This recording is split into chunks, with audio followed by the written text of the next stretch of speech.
Thank you. Thank you, USC Annenberg School of Communication, and especially Dean Willow Bay. Thank you for inviting me to speak today. And thank you to all you parents and guardians who have supported your child in their journey in so many different ways, and you graduates. Hi, everybody. I'm so honored to be here today for you.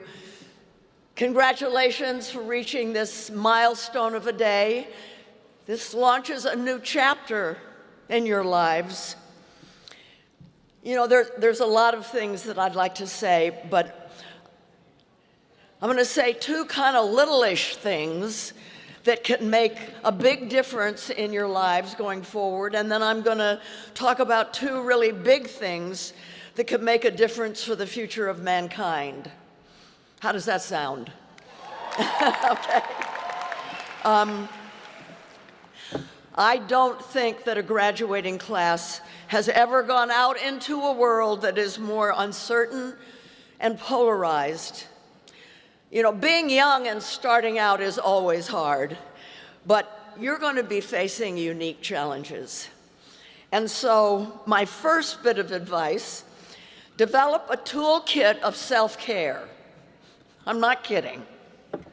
Learn techniques to soothe your anxieties, to calm yourself, to stay resilient in the face of hardships. There are techniques and meditation and other things to help you do this. And believe me, you're going to need them. Next, don't let anxiety or depression or hopelessness cause you to isolate.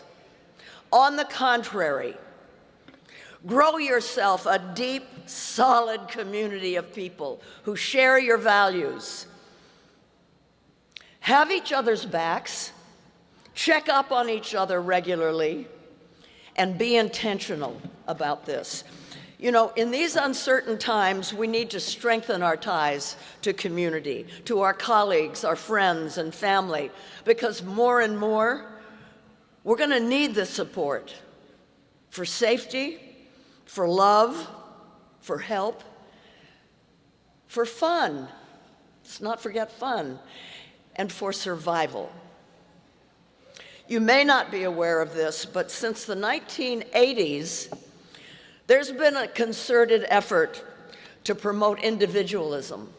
You know, I'm here for me and mine. And this shift to individualism is no accident. It's being driven by people who want us disempowered. The myth of the rugged individual who needs no one is just that. It's a myth created by stories through culture, told through culture, and the kinds of things that you all are going to be doing. So, graduate students working with words and images, do the reverse. Encourage community versus individualism. Thank you. Do you guys realize the power that you have? You are the people who can shape the stories by which we define ourselves and our place in the world. And that's why I want to speak to you about the big stuff, which is why we need friends and community and self-care, why these things are so critical right now, and why courage is more important than ever. You are graduating into uncharted territory. This country, not to mention the world, has never faced anything like the challenges we face today. And because y'all have been studying journalism, public relations, and communication, you have the power to help shape how we face these challenges. There are two unprecedented and deeply interconnected challenges before us: democracy and climate. And for both, it is now or never. Right now, We are losing the democratic norms, capacity, and infrastructure that we need to solve climate and everything else. And we're losing the climate stability to solve democracy and everything else. We will win. Thank you. We're going to win or lose these two things together. And I'm going to start with democracy. Our voting rights and our civil rights are under attack.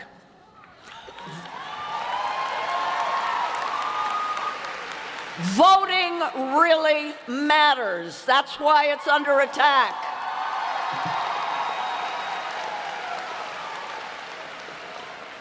So fight for your rights and encourage others to do the same. Make voting great again.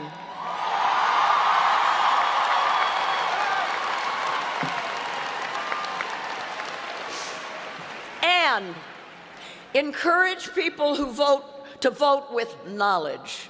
Study up on who you're thinking about voting for. Does the candidate take money from oil, gas, and coal or from big pharma?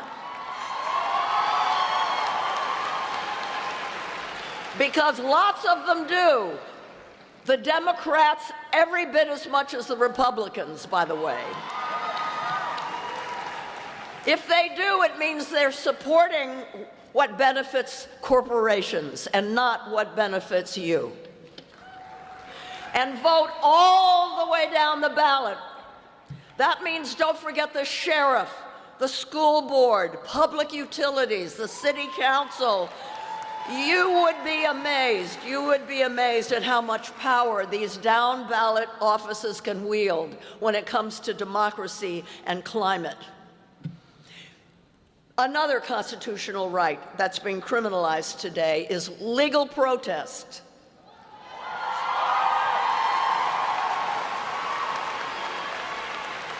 Now listen up, guys. Here is the honest-to-God truth. Your children having a livable future will depend on whether we end our addiction to oil, gas, and coal. Well, there wasn't a lot of enthusiasm for that, but we'll work on it. And to accomplish this, along with voting, requires engaging in advocacy, and sometimes even nonviolent protests. Yet these lawful actions are being criminalized right now. And that's because those who stand to lose the most from a unified and engaged public, including big polluters who drive the climate crisis, they don't want us protesting. But it's not a democracy if we can't legally protest.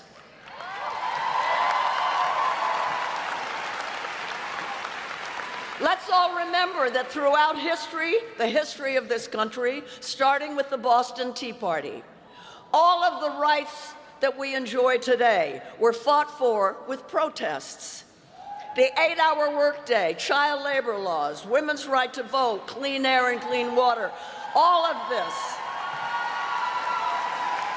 This was all fought for by people in the streets forcing officials to give them what they desperately needed. And those people in the streets were demonized, they were beaten, they were imprisoned, and even murdered. And today we honor those historical heroes. For example, back in the 50s, Rosa Parks and her husband were fired from their jobs and driven out of Montgomery with death threats because she dared to sit on a bus where white people only were supposed to sit. And today, schools are named after Rosa Parks, statues erected in her honor. When she died, her casket was placed in honor in the nation's capital. See, time and information change things, and you all are the deliverers of information. You all probably don't know this, but the last time I spoke to a large group of students on campus at USC. I was hung in effigy from the branch of a nearby tree, I think it was. And yet here I am today delivering your commencement speech.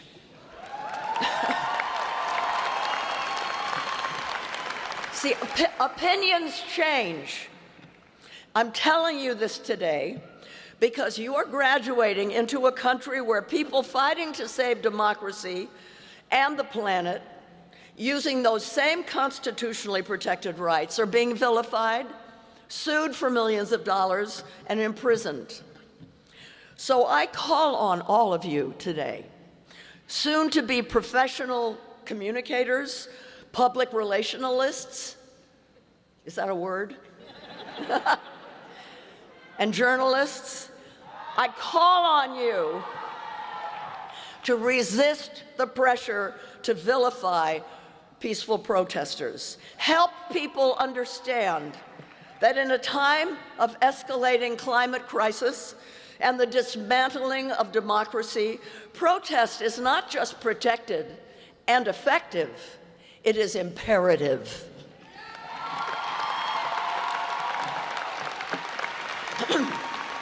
As I said earlier, we face two unprecedented and interconnected challenges. Climate is the other one, and climate is the existential problem. And it's not being talked about in those terms. The climate clock is ticking. At a certain point, the heat that's being trapped within the atmosphere by the blanket of pollution that we are wrapping around the globe because of burning oil, gas, and coal, the heat will get so severe that crucial ecosystems that we depend on for our survival are going to collapse, like the ocean and the forests, which provide our oxygen. Like insects, bats, bees, birds, butterflies that provide a third or more of our food through pollination. Pollination, politicization, pollination. They pollinate. You know, back in the 50s when I drove home from college, my windshield would be covered with squashed insects that would have been splattered during the drive. This is probably not going to happen to you when you drive home, if you drive home. And that'll probably make you happy because you don't have to clean your windshield so much. But it's not good. It's not good.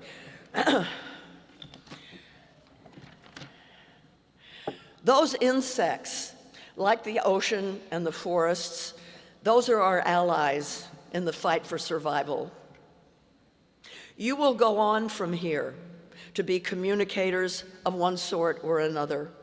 You'll be working with words and images to tell stories and create slogans that set social norms. Things like, should I buy new clothes every season? Is shopping locally at a farmer's market a good idea? Are the peaceful protesters bad people or citizens exercising their rights? You are the ones who will help establish the norms. So try to use your voices, your words and stories to motivate people, to reduce the pollution that's killing us, to reduce the overconsumption that's destroying our landscapes and ocean with waste and the burning of oil, gas, and coal. Use your skills to show people what it looks like to live in harmony with nature. Do they really need all those toys to prove their worth? Shouldn't our worth come through our deeds and not our stuff?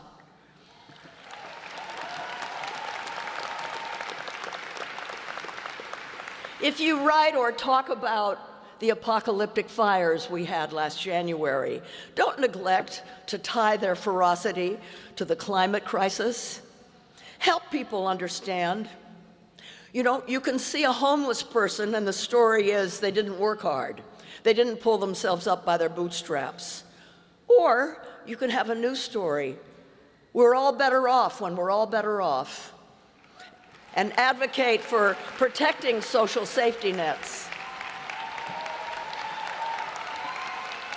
You can redefine sufficiency to be about health, in balance, community, ecological resilience, not accumulating more stuff. And here's the new story. I have enough. What we need now are strong communities and a healthy planet. The good news is, and I want you to know this, what we face, the challenges, they are winnable. Times are very hard, but not hopeless. I want you to know that. Across the country, people are pushing back, holding the line against the dismantling of democracy. People are advancing more climate solutions than you can imagine all across the country. I mean, it's stunning, really, what people are doing. There is definitely reason for hope, but hope takes action. It's easy to be optimistic. Everything's going to be fine, but you don't do anything to make it so. Hope is a muscle, like the heart. It's when we take action that hope comes alive. Václav Havel, the playwright that became the president of Czechoslovakia, once said, "Hope is not the conviction that everything is going to turn out well, but the certainty that something is worth doing no matter how well it turns out." So act. Be brave. Talk about these crises with your friends.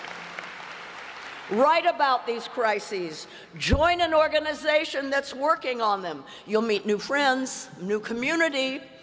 You'll have fun. And life will become more meaningful because you'll be living for things bigger than yourself. You know, I've tried it both ways. This is better, trust me. If you only knew what I meant. People who shape society's stories are the most powerful people in the society, and that's you, dear graduates, that is you. And I wish you courage and love as you go flex your muscles. Thank you.